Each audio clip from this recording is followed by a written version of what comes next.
ইয়াত আহি মই দেখা পাওঁ যে পুলিচ প্ৰশাসন আহি ইয়াত উপস্থিত হয়, লগতে মই আহি ইয়াত উপস্থিত হৈছোঁ।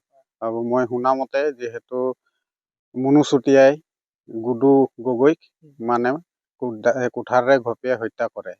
আৰু হত্যা কৰাৰ পাছতে গোটেই প্ৰশাসনে গোটেই তথ্যখিনি সেইবিলাকে কুঠাৰ জব্দ কৰি লৈ যায়।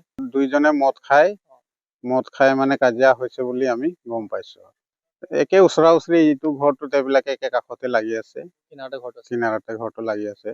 লগতে আৰু এগৰাকী মহিলা যিহেতু গুডু গগৈৰ মাকে যেতিয়া তেওঁবিলাকে কাজিয়া লাগি আছিল, কাজিয়া লাগি থকা সময়তে গুডু গগৈৰ মাক এৰুৱাবলৈ যাওঁতে গুডু গগৈৰ মাককো তেওঁ কুঠাৰেৰে লাগিছে বুলি আমি গম পাইছোঁ। পুলিচ প্ৰশাসন আহি তদন্ত কৰিছে আৰু তদন্ত কৰি আছে।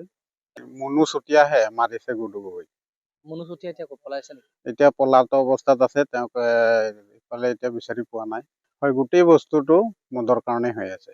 এতিয়া যিহেতু মদৰ প্ৰচলনটো অত্যন্ত একদম বেছি হৈ আছে, আৰু এই মদৰ কাৰণে যিহেতু আৰু এটা দিনৰ পাছতে বিহু আছে, আৰু বিহুৰ এনেকা আগমুহূৰ্তত এনেকা ঘটনাত আমি গৰিহণা জনাইছোঁ। যিহেতু মদে গোটেই খেলটো মানে মদে কৰিছে।